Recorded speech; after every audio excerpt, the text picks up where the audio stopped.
선한 사마리아인의 이야기라는 제목을 가지고 우리 말씀을 나누겠습니다.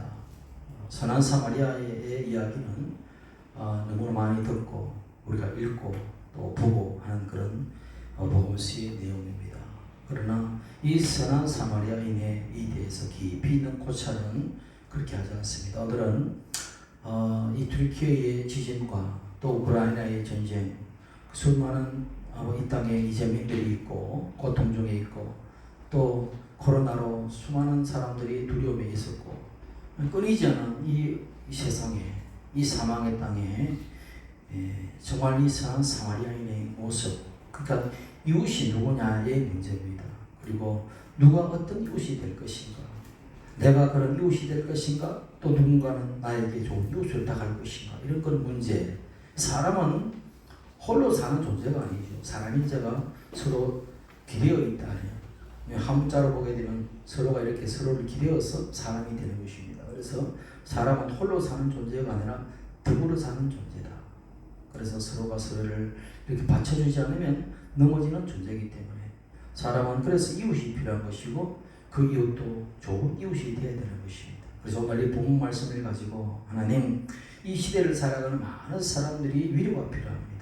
왜? 불안에 있고 두려움에 들고 있고 또 뭡니까? 마음의 고통과 아픔을 움켜잡고 피를 흘리며 살아가는 이 수많은 이 땅을 보면서 우리가 잘 먹고 잘 입고 지금 학교를 잘 가고 평안을 누리나 그곳에서는 학교를 가고 싶어도 가지 못하고 밥을 먹고 싶어도 밥을 먹지 못하고 또 뭡니까? 사랑하는 이들을 죽음의 그 고통 속에서 그 참혹한 시를 보면서 몸부림치는 그들을 우리가 보면은 내가 어떻게 편안히 있을 수 있을까? 그래서 우리가 그런 것들에 대해서 오늘 이 사마리아 이야기를 통해서 우리가 한번 말씀 안에서 깊이 조명해보고 우리가 이 시대에 내가 어떻게 그들에게 좋은 이웃이 될까 한번 다짐하는 시간이 되었으면 좋겠습니다. 지금 그 아픔의 땅에 하나님, 누가 그 땅에 평화를 줄 수 있겠는가 한번 생각해 보십시오. 지금 그 땅에 누가 그들의 이웃이 되어줄 것인가? 그리고 그 지진의 그 아픔의 고통 속에 있는 그 땅에 누가 그들의 위로가 될 수 있을까? 지금 우리 교회가 그런 주님의 발이 되어야 되죠. 교회는 주님이 계신 곳에 주님의 교회가 있는 것이죠. 주님의 생각이 머물고 있는 곳에 내 생각이 머물고 주님이 멈추는 곳에 나도 멈춰야 되는 것입니다. 그래서 우리 교회가 그런 이웃이 되어야 되죠. 그리고 위로자가 되어야 됩니다. 왜? 주님은 위로자요, 주님은 좋은 사람, 이웃이기 때문입니다.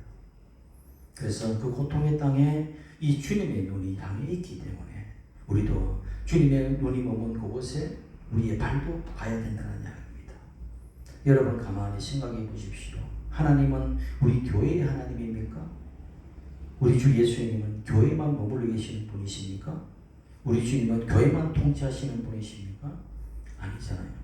온 우주의 주인이시고 온 우주를 다스리시며 온 땅을 다스리시는 만왕의 왕이시기 때문에 지금 우리 주님의 관심은 뭡니까? 이 지구적 재앙 속에서 머무르고 있는 그 땅에 머물러 계신다는 것을 알아야 되죠.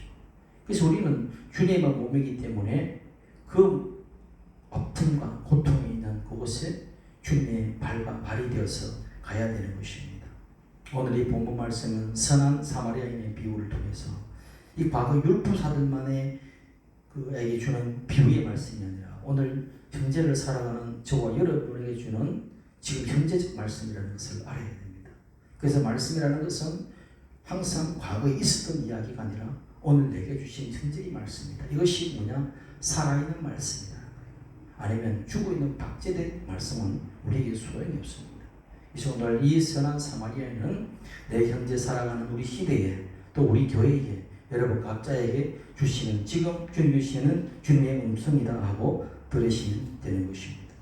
오늘 이 본문의 선명하게 알기 위해서는 역사적 배경을 알아야 되겠죠. 당시 유대인들에게 이 사마리아인은 어떤 존재인가? 어떤 사람들인가? 뭐라 할까요? 민족의 정체성을 잃어버린 사람들, 그리고 하나님의 말씀에 위배된 자들, 그리고 우리 유대인이라고 할 수 없는 부끄러운 존재들, 그래서 사마리아인을 유대인이라고 부르지 않습니다. 그래서 그들은 시체말로 장놈이 되는 거예요. 장놈. 그렇게 취급했다는 거예요. 역사적으로 보면 BC 722년에 북이스라엘이 우리나라처럼 남북국이 시대가 있었죠.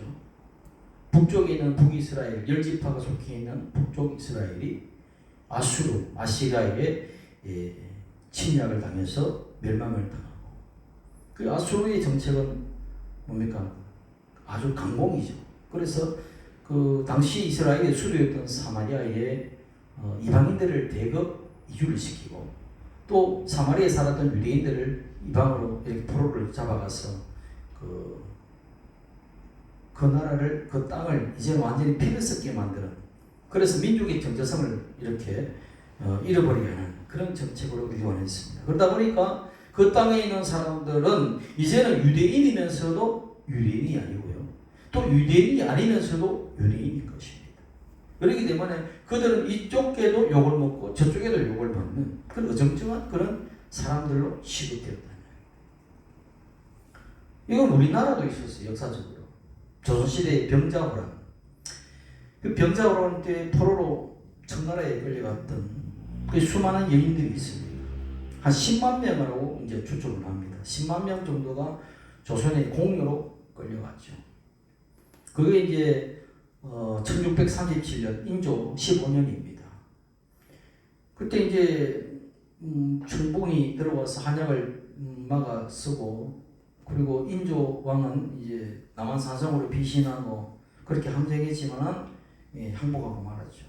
삼조주의 부역이라는 것이 거기에 나옵니다. 그렇게 끌려갔다. 그래서 이제 공유로 그들에게 포로의 대가, 그러니까 전쟁에 패했으면 지금은 이제 돈으로 보상하지만, 그때 당시는 돈으로 보상했지만 그때는 처녀들, 여인들이 굉장히 값비싸게 팔렸습니다. 왜? 그걸 팔면 돈이 되니까. 그래서 끌려간 사람들의 숫자가 한 10만 명 정도 돼요. 끌려가서 노예가 되는 것입니다. 성적 노예가 되고, 그렇게 노예가 되고, 그렇게 해서 이제 있다가, 이제 이 본국에서 돈 많은 사람들은 이제 속전을 내고 구해오기도 하고, 또 아니면 이제 그게 필요 없어서 다시 돌아오기도 하는 그런 어떤 여인들이 있었습니다. 근데 가만히 보니까 이제 4대 본집의 며느리들이 다 잡혀갔는데 돌아와서 보니까 신랑은 딴 데 장가가고 있어요. 그래서 이 여인을 어떻게 해야 될 것인가? 몸을 더럽히기 때문에 우리 집안에 들여올 수 없다. 그래서 내친 것입니다. 그러니까 갈 데가 없는 것입니다. 나라가 약해서 포로로 끌려가서 능욕까지 당한 그 여인들이 이제는 집도 돌아가지 않고 오히려 더럽혀진 몸이라고 해서 뭡니까? 환영받지 못하는 존재. 그래서 그런 수많은 사람들이 스스로 목숨을 끊는 여인들이 많았습니다. 당시 시대는 유교의 시대이기 때문에 정절을 요구하죠. 여인들에게 정절을 요구했는데 그걸 못 지켰으니 이제는 너희들은 살아도 산목선이라는 것입니다. 그래서 그들을 이야기할 때 고향으로 돌아왔다 해서 그 한자라고 고향 항자에 돌아올 환자, 환향. 그래서 여인이라 여자, 환향녀 이렇게 되는 거예요. 근데 환향녀가 이것이 이제는 좀 다르게 해석됩니다. 그럴 것이 환향녀였는데 이게 남자와 여자의 어떤 그런 불륜 스캔들 이런 걸 통하여 이제 성적으로 물러난 그 여인들을 이뤄서 환향녀라는 말을 하죠. 그래서 그렇게 중국의 기녀들을 이야기할 때에 환향이라는 그 발음이 나와요. 그러다 보니까 환향이랑 비슷하니까 이것이 환향녀가 환향녀로서 이렇게 그렇게 불리지게 된 것입니다. 그만큼 조선시대의 어떤 지탱했던 그 정치적 그 이데올로기는 유교였죠. 유교적 정치 이데올로기를 가지고 조선이라는 나라가 세워지고 또 다스려졌습니다. 그러니까 그런 사상에서 여인들은 희생이 되죠. 그러다 보니까 이제 그런 어떤 자신의 몸을 더럽히고 나라 잘못이 있는데 그것을 모든 것을 누가 희생을 당해 여인들이 다 희생을 당하면서 환향녀라는 어떤 그런 수식어가 붙고 그들은 역사에서 굉장히 괴롭힘을 당했던 그런 역사의 협회죠. 그런 것처럼 우리 사마리아, 이스라엘의 사마리아의 역사도, 사마리아 역사도 당시에 유대인이라는 것은 피의 순수성을 가지고 있습니다. 피의 순수성. 그래서 예스라 같은 데 보면은, 예스라 10장에 보게 되면은 아내가 이방인이면 내쫓았습니다. 자식들과 함께. 이것이 하나님 앞에서 거룩성을 지키는 것이다. 그래서 피의 순수를 강조했기 때문에 어떻게 해요? 유대교의 이 목숨처럼 율법을 목숨처럼 여겼다는 것입니다. 그러니까 이 바리새 사상이, 이스라엘은 바리새 사상이 꽉 들어차고 있는 것입니다. 조선시대 유교 사상으로 나라를 다스렸다면 그 당시에 유대인들, 유대교라는 그 바리새 사상이 이 이스라엘을 꽉 잡고 있기 때문에 이 사마리아인들은 개 취급을 당하는 거예요. 개 취급. 그런 어떤 아픈 것이 있습니다. 그래서 우리가 지금 현장에 보게 되면 정말 말도 안 되는 이야기지만 그 당시에서는 그것이 정당화되었다는 이야기입니다. 이것은 뭡니까? 진리가 아니죠. 여러분, 진리라는 것은요, 진리가 아무리 변하더라도 변하지 않는 것이 진리입니다. 그런 것들은 뭡니까? 이데올로기죠. 그래서 사상이죠. 사상과 이데올로기는 늘 변하게 되어 있고, 그 사상과 사상이 서로 부딪히게 되면 이념 전쟁이 되는 것이고 사상 전쟁이 되는 것이고, 그래서 공산주의가 옳으냐 자본주의가 옳으냐 백건 다툼을 하면서 2차 대전으로 번져가는 것이고, 지금도 뭡니까? 공산주의적인 사상을 가지고 있는 사람과 자본주의적인 사상을 가지고 있는 사람과, 인민민주주의가 최고라고 하는 사람과 또 자유민주주의가 최고라는 그런 양대 진영에서 이렇게 나누어져서 서로, 이것은 뭡니까? 이데올로기 있어요. 사상이죠. 이 혼의 나라는 그렇습니다. 혼의 나라가 되면은 어느 한쪽에는요, 어느 한쪽이 옳은 거예요. 상대를 인정하지 않는 것입니다. 그렇기 때문에 반드시 거기에 희생이 따르게 되고 분쟁이 시작이 되는 것입니다. 이게 이 땅의 나라다는 거예요. 영의 나라는 그렇지 않습니다. 박주영 뒤에 가서 들어.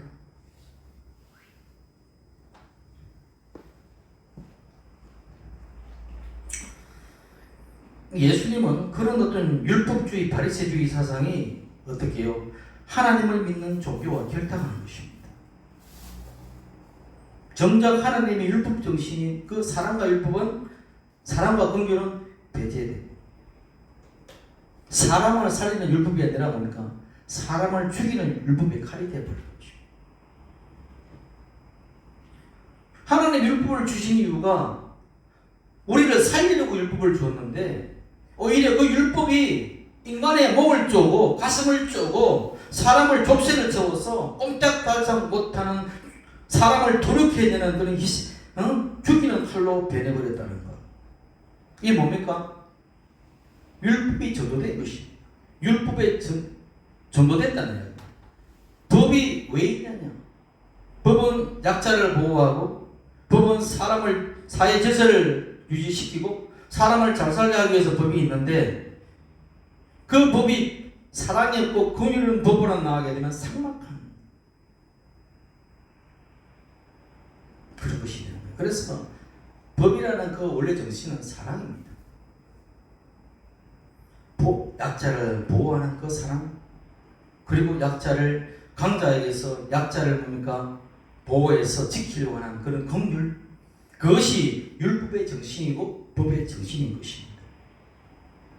그래서 예수님께서 뭐라고 묻습니까? 그 율법사에게, 율법에 뭐라고, 너는 율법이 뭐라고 하느냐? 라고 다시 배우죠. 그러면서 하는 말이 하나님을 사랑하고 이웃을 내 몸과 같이 사랑하라, 이런 이야기입니다. 율법이라는 것은 우리가 10가지 계명, 1계명에서 4계명까지는 하나님에 대한 계명이요, 5계명에서 10계명까지는 이웃에 대한 계명이라면, 사람에 대한 계명이라면, 그것을 어떻게 요약을 하게 되면 1계명, 4계명은 하나님을 사랑하는 것, 내 마음을 다하고 목숨을 다하여 내 뜻을 다하여 그렇게 하나님을 사랑하는 것, 이 사랑이라는 것이죠. 5계명에서 10계명까지는 이 모든 부모로부터 시작해서 내 부모를 공경하라, 그리고 내 이웃에게 탐내지 말아야까지 모든 이웃의 사람에 대한 그 관념은 내 몸은 같이 사랑하라는 것이 이 기본 정신인 것입니다.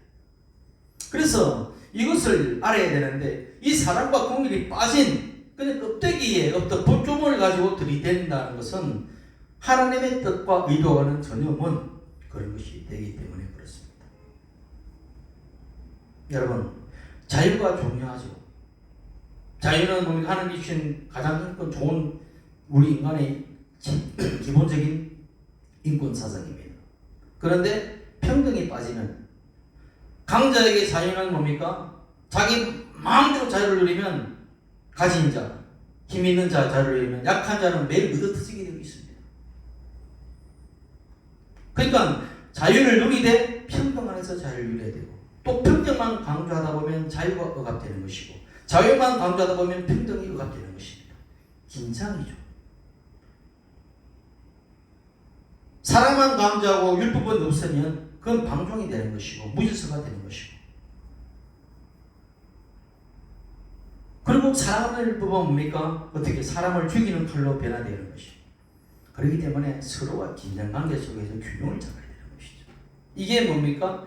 가장 균형 있게 잡힌 그 사건이 십자가의 사건이다.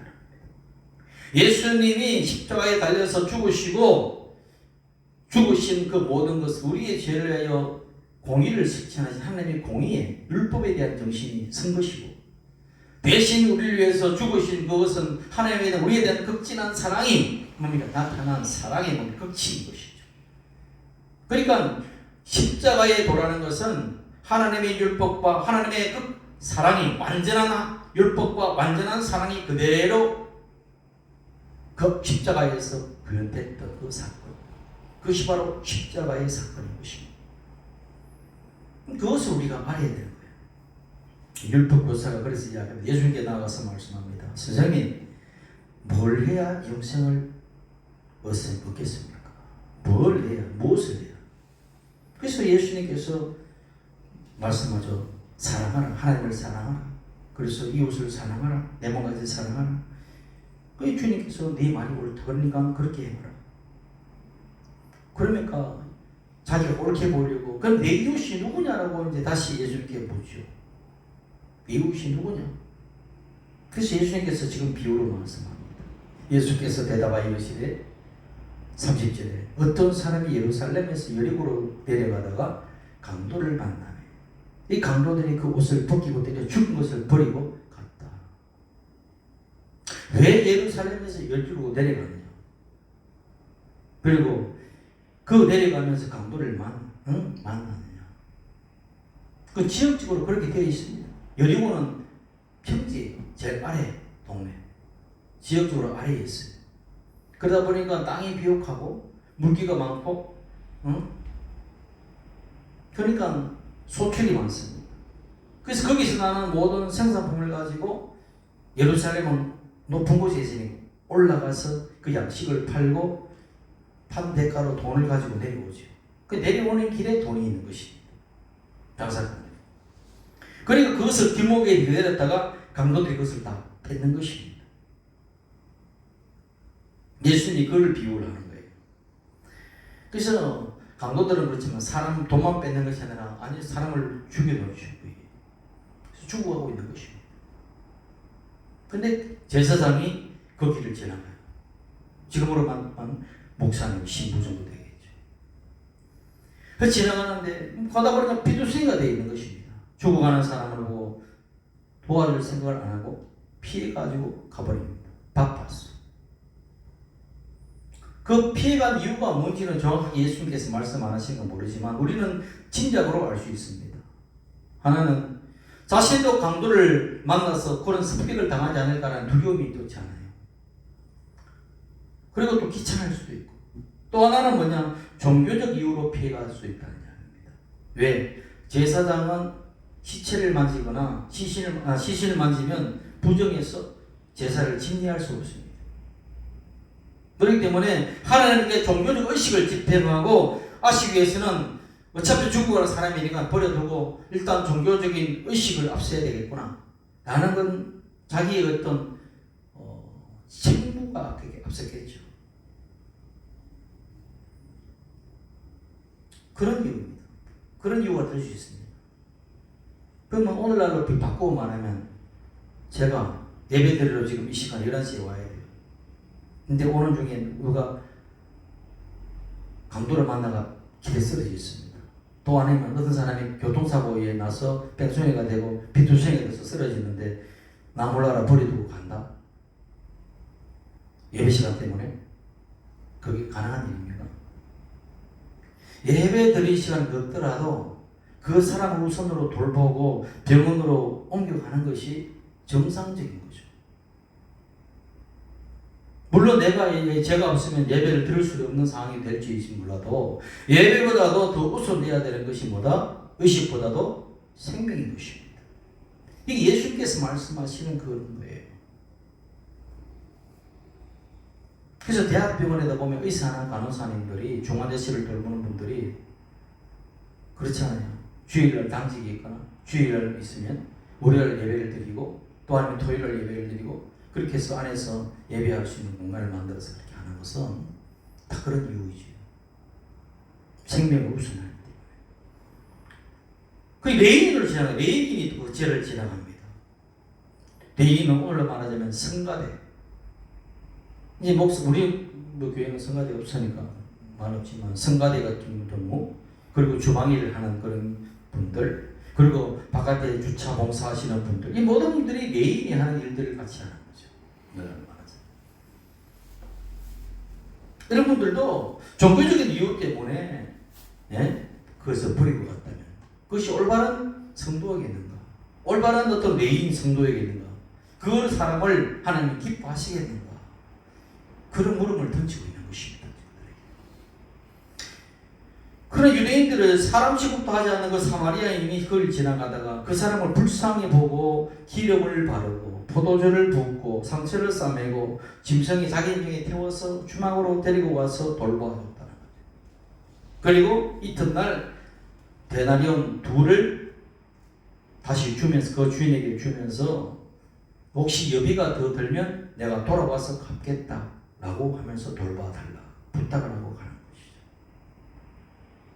한 데나리온은 오늘날 그 당시 한 데나리온은 얼마만큼 가치냐면 로마 병사가 하루 받는 품삯입니다.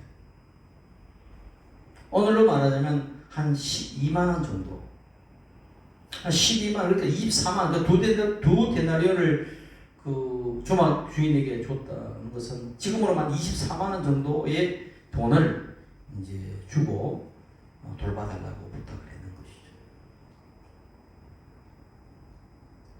그래서 예수님이 그 율법교사에게 다시 묻죠. 누가 강도 만난 자의 이웃이 되겠느냐? 율법사가 뭐라고 말합니까? 사마리아인입니다. 이렇게 말하지 않아요. 끝까지 자비를 베푼 자입니다. 이렇게 말합니다. 자기 입에서 사마리아인이라는 말 자체도 올리기 싫은 거예요. 그냥 자비를 베푼 자입니다. 그렇게 대답해요. 예수님께서 그렇게 말합니다. 너도 이와 같이 해라. 너도 사마리아인처럼 그런 선한 이웃이 되라. 응? 그렇게 말씀하시죠. 이 말은 뭡니까? 처음에는 율법사가 누가 나에게 이웃인가? 라고 질문을 던졌는데 예수님은 그의 비유를 통해서 뭐라고 말씀하면 너가 그런 이웃이 되라고 이야기하는 거예요. 많은 사람들은 내게 좋은 사람이 내 좋은 이웃이 누굴까를 찾지요. 그렇지 않아요? 나에게 선을 베풀 자가 누군가 내 좋은 이웃이 누군가 라고 생각하지만 우리 주님께서는 그 발상을 바꾸어냅니다. 너가 그런 좋은 사람이 되고 너가 좋은 그런 이웃이 되라고 이야기하는 것이죠. 이게 그리스도인들의 마음이어야 된다. 세상에 많은 사람들이 그렇게 말하죠. 세상에 참 나쁜 놈들 많아. 세상에 얼마나 사기꾼들이 많아. 돈놈들이 많아. 나쁜 놈들이야. 그래서 그러면 이야기합니다. 너가 좋은 사람이 되면 되지 않니? 너가 정직한 사람이 되면 되지 않니? 너가 성실한 사람이 되면 되지 않니? 라고 이 말씀 속에서 우리 주님이 우리에게 말씀해 주고 있는 것이죠.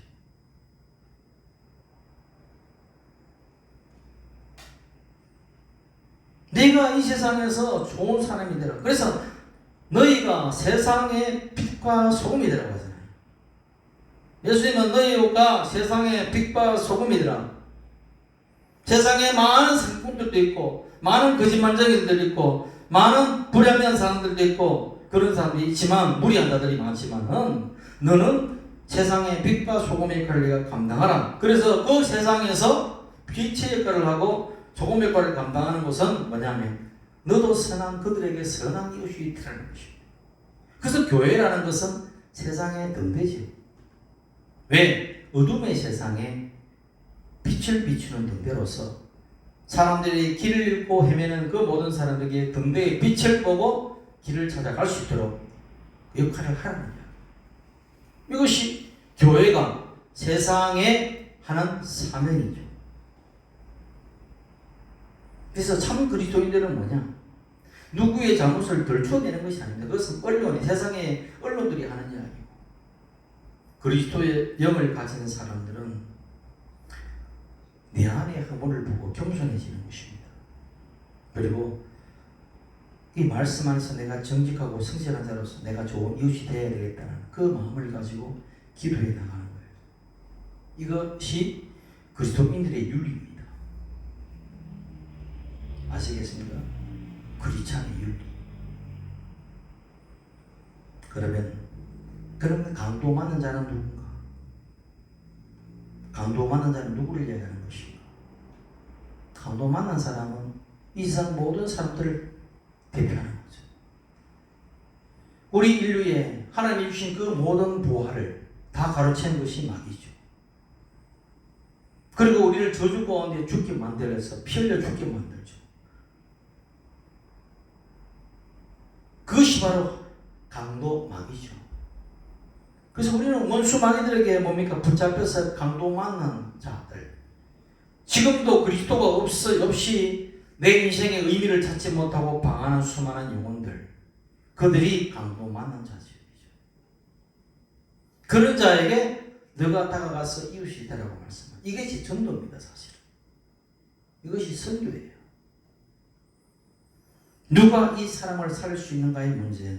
그래서 누가 이 사람을 살릴 수 있느냐? 그것은 종교적 규율이나 예배 의식도 아니라는 겁니다. 뭐냐? 사랑과 긍휼을 이긴 거예요. 사랑과 긍휼.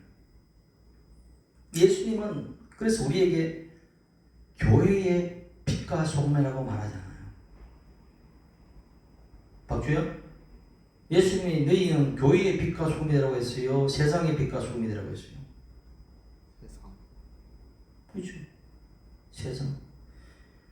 교회의 빛과 소금이라고 말하지 않고 세상의 빛과 소금이라고 했어요. 그래서 교회는 세상을 향해서 어둠의 땅을 향해서 그들에게 빛이 그 다음에 소금의 역할을 감당하는 것이 교회적 사명이고 교회에 소속된 믿음의 지치들 저와 여러분들이 하는 사명이라는 것을 알아야 됩니다. 왜? 우리가 그렇게 해야 되느냐? 아니죠. 여러분의 누가 삽니까? 내가 사는 것이 아니라 내 안에 그리스도가 사시기 때문에 그 그리스도께서도 하시다는 믿음을 가지고 나가게 되는 거예요. 주여, 내 옛 본성으로서는 그들에게 관여하기 싫지만은 그러나 우리 주님의 생각이 그곳에 머물러 있으니 내가 주님의 발이 되고 주님의 손이 되어서 그 불쌍한 자들을 함께 긍휼히 여기겠나이다 라고 하는 그런 기도와 그런 강구가 나오게 되는 거예요. 그래서 저들을 위해서, 뒤를 위해서 기도하고 강구하고 또 뭡니까? 불안을 위해서 기도하는 것입니다. 왜? 그냥 인간의 동정이 아닙니다. 주님의 마음이 그곳에 머물러 있기 때문에 그런 거예요. 주님의 눈이 그곳에 있기 때문에 우리는 그 주님의 손과 발이 되고 입이 되어서 그렇게 하는 것입니다. 이것은 인간이 스스로 자기 자신의 어떤 긍휼을 이야기하는 것이 아니라 내 안에 그리스도의 영이 그렇게 하는 거라는 거예요. 굉장히 중요한 것입니다. 그래서 진정한 그리스도인이라는 것은 그리스도의 마음을 가진 거죠. 그리스도의 생각을 가진 자죠. 그래서 그런 자들은 교리에 매이지 않습니다. 순복음이 맞니, 장로교가 맞니, 가톨릭이 맞니 그런 이야기 하지 않습니다. 그거는 믿음의 초보자들이 하는 이야기. 그리고 의식에 매이지 않습니다. 사도신경을 앞에 해야 되니 뒤에 해야 되니 주기도문을 이렇게 해야 되니 저렇게 해야 되는 의식에 매이지 않습니다. 이런 자들은 종교인입니다. 바리새의 교인이고 그런 제사장이었고 그런 어떤 레인이에요. 여러분 다시 한번 비유할까요? 요즘에 많은 아이들도 청년들이 자살을 합니다. OECD 국가에서 자살국 제1위로 등극한 것이 불명예스러운 것이 우리 대한민국입니다. 자살은 교리적으로 뭡니까? 맞지 않죠. 자살한 사람이 천국 갔다가 이야기할 수 있습니까? 없죠. 근데 아무도 어떤 가난한 자가 사회적으로 도태되고 아무도 돌보지 않는 사람이 자살을 했어요. 그 누구도 부모님이 없기 때문에 그 누구도 장사 지낼 사람이 없습니다. 그래서 이웃에 어느 분이 와서 마을에 목사님 그 죽은 자를 장사 좀 지내 주십시오. 그 뭐랍니까? 목사님이 자살한 자를 어떻게 우리 교회에서 장사하니? 이렇게 말할 수 있습니까? 아니죠. 그런 자를 붙들고 눈물로서 긍휼히 장사를 지내야 되는 것이죠. 이게 교회의 주님의 마음인 것이죠. 지금 기독교회는 기독교 국가가 아니라 무슨 국가입니까? 이슬람 국가죠. 그런데 우리가 뭐라고 합니까? 교회에서 형제국가다, 형제국가다 그러죠. 물론 그것은 6.25에 참전했다는 것, 피 흘림의 어떤 있기 때문에 은혜 갚는 측면에서 그렇게 부르지만 기독교로 말하자면 이슬람과 기독교는 역사적으로 보게 되면 언제든지 싸움, 서로 죽고 죽이는 철저히 원수의 어떤 분쟁 국가에 계십니다.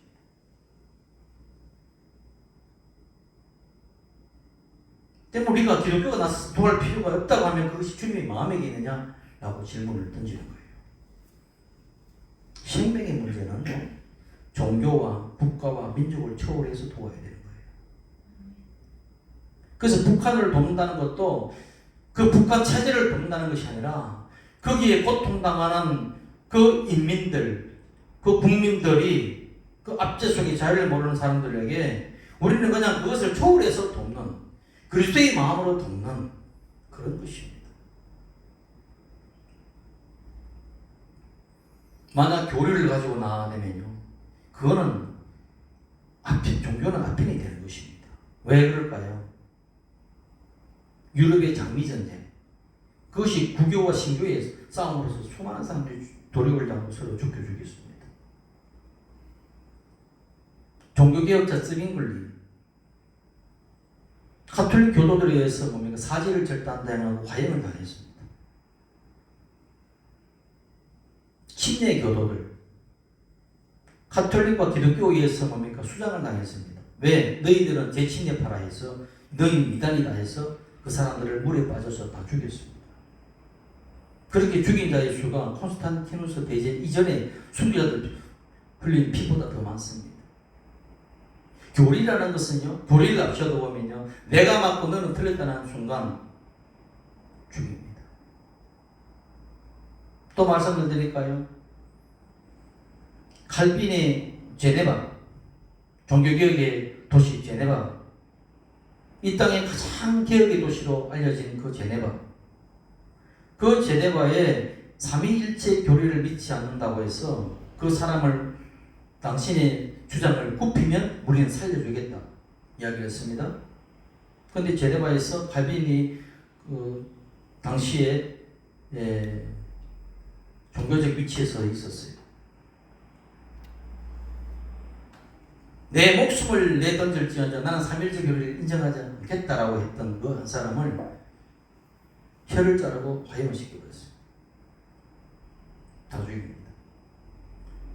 또 가톨릭에서는 마리아를 숭배한다라는 그냥 잘못됐다고 비판하니까 그 사람이 혀를 자르고 죽였습니다. 이렇습니다. 교리적인 측면에서 잘못됐다고 비판했다고 그것을 사람을 죽이는 것이 그것이 정의일까? 그것이 율법일까? 그건 교리를 빙자한 사탄의 도구인 것입니다. 그래서 우리는 잘 알아야 돼요. 그래서 사랑과 긍휼이 없는 그런 자기의 옳다한 것에 대해서 그것을 남에게 칼을 들이대는 그 순간 그것은 주님의 마음하고 전혀 관계없는 그 교리를 이용해서 자기 인간의 탐욕을 채우고자 하는 인간의 죄성비에 불과한 것입니다. 십자군 전쟁, 예수님 이름으로 사람을 살려야지 예수님 이름으로 죽인다는 것 자체가 말이 안 되잖아요. 그런 것들입니다. 그래서 예수님의 가르침과 전혀 관계없는 예수님을 이용해서 자기의 인간의 탐욕과 자기의 혼의 세계를 끌어들여서 자기 생각을 예수님의 걸 끌어들 이용하려고 하는 자들이 이 세상을 농락했다는 이야기. 이거 바꿔야 돼요. 그러니까 얼마나 많은 하나님의 말씀을 오독하고 얼마나 하나님의 뜻을 왜곡하면서 인간의 어떤 탐욕의 도구로 만들어가는지 우리는 분별해야 된다는 이야기입니다. 지금 우리 교회는 주님의 마음으로 이웃에 나가야 되죠. 그런데 그렇게 하고 있다는 것이 얼마나 감사한지 모릅니다. 타인의 아픔을 내 아픔으로 공감하는 사람, 그런 사람은 EQ가 높은 사람이라고 그러죠. 그런데 타인의 아픔을 공감하지 못하는 사람은 뭐라고 합니까? 사이코패스, 소셜패스 그러죠. 남이 아파 죽고 고통당하는데 웃고 앉았어요. 이 사이코패스 기질인 사람입니다. 남이 아파 고통한 사람을 함께 울고 어찌할까 하는 그런 어떤 마음이 있는 주님의 마음을 가진 거죠. 그런 마음들이 뭡니까? IQ가 아니고 EQ가 높은 건강한 사람, 그런 사회가 건강한 사회라고 이야기하는 것입니다. 주님은 그런 사회, 그런 사람, 그런 사람이 주님께서 원하시고 있는 것이고 우리 교회가 나아갈 것을 이야기하는 거예요. 지금 우리 이 땅의 교회는, 우리 대한민국의 교회는 그런 쪽에서 함께 나아가고 있다는 것이 얼마나 감사한지 말합니다. 세상 사람들이 아무리 교회가 썩었다 뭐라고 하더라도 지금 보세요. 나서서 하는 그 단체들은 물론 다들 하겠지만은 우리 교회가 가장 앞장서서 하고 있다는 것. 얼마나 주님께서 이 대한민국 교회를 통해서 기뻐하실까. 우리도 그 교회에 동참해야 되는 것이죠. 저는 감사합니다. 그래서 여러분 오늘 이 본문에서 그러면 더 깊이 들어가서 선한 사마리아인이 과연 누군가? 선한 강도 많은 사람에게 다가와서 기름을 바르고 포도주를 부어서 그 피 흘린 사람을 죽어가는 살리신 그 사마리아인의 실제는 누군가? 예수 그리스도. 그 사마리아인의 실제는 예수 그리스도 당신이 있다는 겁니다. 기름이라는 것은 성령의 기름을 바르시는 분이 예수 그리스도예요. 포도주는 우리에게 생명의 포도주를 부어서 우리 피 흘려가는 사람들에게 살리시는 당신의 보혈을 의미하는 것이고, 당신의 위로를 통하여 우리에게 붕대로 상처받은 우리 심령에 붕대를 감아서 우리를 치료하시는 분이 주 예수님이라는 것입니다. 요한일서 2장 27절에 너희는 주께 받은 바 기름 부음이 너희 안에 거하나니 이렇게 말하죠. 사마리아인이신 예수님을 여러분 믿으면 예수님은 우리를 거듭나게 하시고 죽어가는 자를 다시 살리시잖아요. 그리고 우리 속에 성령이 거하게 만들어주시는 것입니다. 여러분 안에 예수의 영이 없으면 그리스도인이 아닙니다. 여러분 예수님을 사랑하십니까? 왜 대답을 못해요? 눈에 보이지 않는 예수님을 여러분 사랑한다는 것은 말씀을 사랑하는 거예요. 내가 그냥 한 주일에 와서 예배 의식으로 드린다고 해서 예수님을 사랑한다 말할 수 있습니까? 내 모든 존재의 가치가 오직 예수로부터 예수로 끝이 난다. 예수님이 나의 전부다. 라는 어떤 마음들이 내 안에 물오지 않으면 아직도 예수 그리스도의 분량이 나에게 부족한 거죠. 그래서 요한일서 2장 27절에 너희는 주께 받아가 기름 부음이 너희 안에 거하신다. 그 말은 성령께서 여러분 속에 성전 담고 계신다는 것입니다. 성령이 여러분에게 기름 부음이 되시고 포도주가 되시고 상처받은 여러분 심령의 그 부위에 또 육체에 기름을 부으셔서 고치시다. 예수님은 이야기하잖아요. 너희를 고와 같이 버리지 않겠다. 그래서 임마누엘이 하나님인데 그 임마누엘은 하나님이 우리와 함께 하신다는 그 임마누엘을 우리가 오늘 어떻게 체험합니까? 성령 충만인 것입니다. 여러분 안에 성령의 충만함이 있다면 나는 임마누엘이라는 걸 늘 체험하고 있는 것이죠. 요한복음 14장 16절에 내가 아버지께 구하겠으니 또 다른 보혜사를 너희에게 주사 항상 너희와 함께 있게 하겠다. 여러분 그것을 믿으시기 바랍니다. 싫든 좋든 오늘 이 자리에 예배를 드리려고 앉아있다는 것 자체도 여러분 안에 성령이 계시기 때문에 주님이 머무시는 곳에 내가 있고 주님을 함께 찬송하는 그곳에 나도 한번 찬송하기 위해서 주님 안에 왔다는 이야기입니다. 우리 주 예수님은 피 흘리며 죽어가는 여러분 한 사람 한 사람을 붙들고 당신의 포도주를 부으십니다. 그 포도주가 뭐겠습니까? 성찬식 때 포도주를 마시죠 여러분. 그 포도주는 예수의 보혈을 이야기하죠.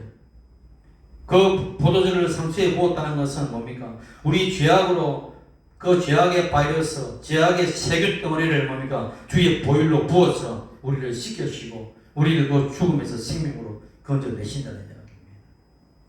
아 그렇구나. 주의 보혈로 내가 반려집으로 말미암아 주의 보혈이 나의 죄악의 세균 덩어리를 다 말살시키고 나를 거룩한 의로 주님께서 만들어 주시는구나.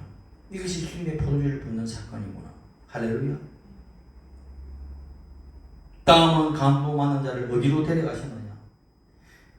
우리 주 사마리아인이 예수님이 직접 고치고 돌볼 수도 있지만은 오늘 우리 이 땅에 뭡니까? 우리를 주님의 손과 발이 되고 주님께서 위탁한 장소가 있다는 겁니다. 이 주막인 거, 주막. 그 주막은 오늘 교회를 이야기하는 것입니다. 오늘날 교회. 주막은 뭡니까? 나그네가 잠시 머물다가 가는 장소입니다. 그리고 다시 말하면 그들이 피곤한 노상에서 피곤한 몸을 쉬는 장소, 쉼터인 것이죠.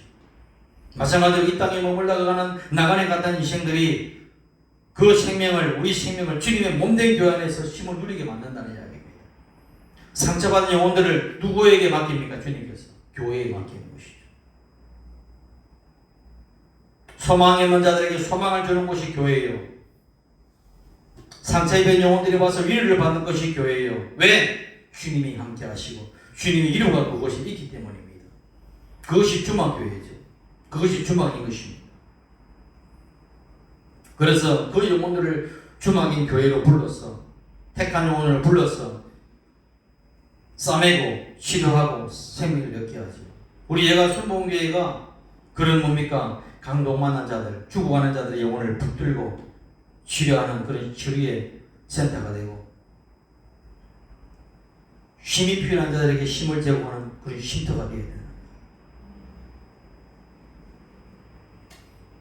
선한 사마리아인 예수님은 중요한 일이 치료입니다. 마태복음 4장 23절에 예수님의 사역을 이야기하시잖아요. 예수께서 온 갈릴리로 다니시면서 그들의 회당에 가르치는 것. 그 다음에 천국 복음을 전파하시며 복음 전파. 백성 중에 모든 병과 모든 약한 것을 고치시는 치료의 사역. 그러니까 회당이라는 것은 종교의 대표적인 전당이죠.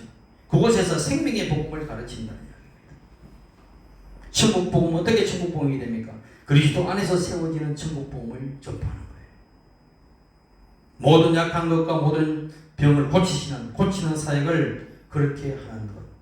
그것이 그리스도의 3대 사역이고 오늘날 그 교회의 3대 사역이 되는 것입니다.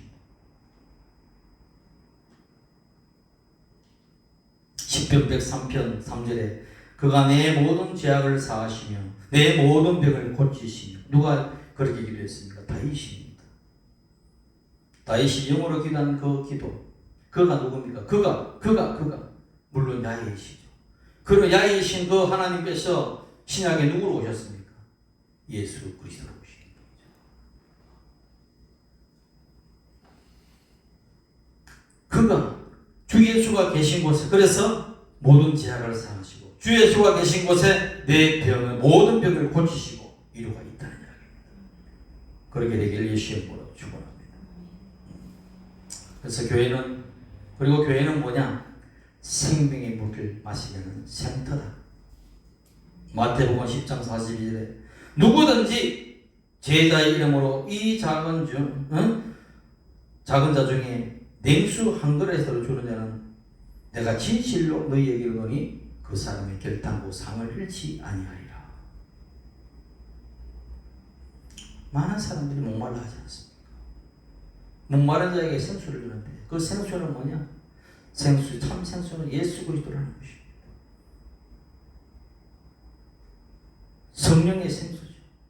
기쁨에 목말라 하고 행복에 목말라 하는 자들에게 샘태인 교회가 그리스도를 증거하지 못하고 그리스도를 마시지 못하게 한다면 되겠습니까? 여러분 여기 와서 지금 좋은 윤리 강론을 들으러 온 것도 아니고 종교적 가르침을 받으러 온 것도 아니고 오늘 이곳에 와서 그리스도를 마시기 위해서 왔단 말이죠. 그리스도를 내가 듣고 먹음으로 말미암아 그리고 마심으로 말미암아 내가 내 생명에 살고 기쁨을 누리기 때문에 그렇습니다. 그래서 그리스도는 우리의 참 생명의 물이죠. 그런 생명의 물을 냉수 한 그릇 주는 자는 상을 잃지 않겠다는 것은 여러분들 이웃에게 나아가서 선한 이웃이 된다는 것은 생명의 물을 주라는 이야기입니다. 내가 오늘 이 말씀을 듣고 내가 깨달은 바가 있고 내 마음에 감동이 왔으면 그 말씀을 나 안에만 적용시키지 말고 내 이웃에게 참 그리스도의 생명의 물이 이것이다라고 조금이라도 증거하고 주는 것이 이웃에게 목마른 자에게 생명의 물을 주는 것입니다. 석수통 500리터짜리 하나 주는 것이 아니고 그것은 슈퍼마켓 가면 얼마든지 사 먹을 수 있어요. 진짜 물을 주라는 이야기입니다. 마셔도 목마른 물을 주지 말고 마시면 영원히 목마르는 물을 주라는 이야기죠. 그것은 누구에게나 다 있는 것이 아니에요. 내가 그리스도의 물을 마신 자만이 그 맛을 알 수 있고 그리스도의 물이 내 안에 있는 자만이 그 그리스도를 줄 수 있는 것입니다. 그것이 여러분의 사명이고 그것이 저와 여러분들의 기쁨이 되는 것이죠. 왜? 그리스도의 나라는 주면 더 풍성해져. 나눠주면 더 풍성해지는 것이 하나님 나라의 법칙이에요. 500개의 기적도 나눠주니까 12광주리가 남잖아요. 그리스도도 나눠주면 나눠줄수록 내 안에 그리스도는 배가 되고 배가 되는 거예요. 아시겠습니까? 왜 여러분이 초췌하겠습니까? 그리스도를 나누지 않기 때문에 하나의 그리스도는 하나로 머물러 있는 거예요. 하나의 그리스도를 하나로 나눠주면 2개 되고 2개의 그리스도를 나눠주면 4개, 8개, 16개가 나오는 겁니다. 그래서 그런 부분들에 대해서 여러분들은 생각을 하는 거예요. 이게 전도고 이게 선교고 이게 영적 운동입니다. 주의 종도는 언제 영이 사느냐? 저처럼 영의 말씀을 선포할 때 영이 살아요. 왜? 내가 그리스도를 나누어주기 때문에. 그 나누는 그 순간 내 안에 그리스도는 배가 되거든요. 그 언제 가장 기쁘냐? 제가 말씀을 증거할 때가 가장 기쁘고 학생들을 가르칠 때가 가장 기쁘고. 왜? 내 안에 있는 그리스도가 춤을 추기 때문에. 내 안에 있는 그리스도가 그 생명의 왕성함을 누리기 때문에 그렇습니다. 결론입니다. 사마리아인은 강동하는 사람을 어떻게 했다? 불쌍히 여겼다. 불쌍히 여긴다는 것은 인간을 향한 예수님의 마음을 표현한 단적인 표현인 것입니다. 병자들과 앞을 보지 못하는 사람들, 듣지 못하는 불쌍한 사람을 고치시는 예수님. 광야에서 배고픈 자들을 무리를 불쌍히 여겨서 먹여주신 예수님. 외동아들을 잃고 관을 짊어지고 통곡하는 그 과부 여인에게 주님은 불쌍히 있어서 청년아 일어나 라고 하시면서 그 죽은 자를 살리시는 예수님. 그렇다면 우리 안에 그리스도의 영이 함께 하시죠. 어제의 하나님, 어제의 그리스도는 오늘의 그리스도인 것입니다. 왜? 그리스도는 어제의 예수님이 아니고 오늘의 예수님입니까? 예수 그대는 어제나 오늘나 영원토록 동일하시니라.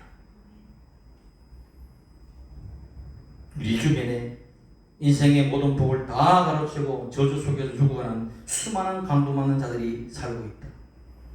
주님은 그들을 불쌍히 여기신다. 그래서 그들에게 주님의 마음이 있고 그들의 눈이 있기 때문에 내가 예루살렘의 성전에 가지 못하더라도 종교식을 집행하지 못하더라도 그 강동만한 사람들을 내가 살려야 되겠다. 우리 주님의 마음이 되어 내가 손과 발이 되어야 되겠다. 그것이 우리 성도의 마음이고 주님을 가진 자의 마음인 것입니다. 그래서 저 이슬람 땅에도 기독교 땅에도 주님의 마음이 있고 주님의 눈이 머물러 있고 우리 교회가 거기에 함께 가 있는 것이고 그렇습니다. 이번에 10억을 우리 순복음 교단에서 말이 난다고 합니다. 전 대한민국의 모든 교회가 다 모이면 한 몇십억 되겠죠. 그래서 이제 주리교회 뭡니까 복지부에 이제 전달한다고 하죠. 그렇게 해서 살려야 되죠. 이 땅에 수많은 사람들은 누군가 나에게 다가와서 선한 이웃이 되기를 소망하고 있습니다. 선한 이웃은 예수님밖에 없습니다. 예수를 가진 자가 누굽니까? 저와 여러분이잖아요. 그리고 이 땅의 교회잖아요.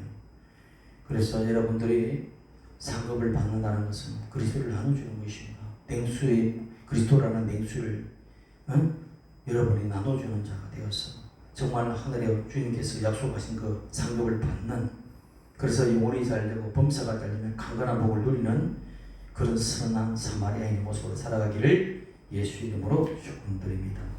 기도합시다. 좋으신 우리 하나님 아버지, 은혜와 사랑에 감사합니다.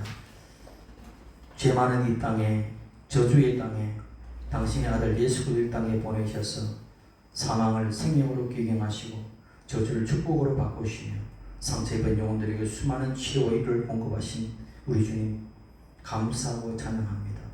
오늘도 하나님 우리 주 예수님께서 우리에게 말씀하시되 또 이와 같이 하라 말씀하셨으니 우리 주님의 눈이 머무는 곳에 우리가 머물게 하여 주시고 주님 마음이 있는 곳에 우리 마음도 함께 하여 주셔서 오늘 우리 교회가, 우리 성도들이, 우리 예가교회가 또 여러분 한 사람 한 사람이 아버지 선한 사마리아 대신 예수님과 함께 그들을 함께 울고 함께 웃는 그런 아버지 선한 이웃이 되기를 소망합니다. 아버지 그리해서 주님께서 주시는 그 상급을 받고 누리며 아버지 저들의 영혼이 잘되고 범사에 달리며 강건한 복을 누리며 복된 삶 살 수 있도록 은혜를 베풀어 주옵소서. 예수 그리스도 받들어 감사하며 기도합나이다. 아멘.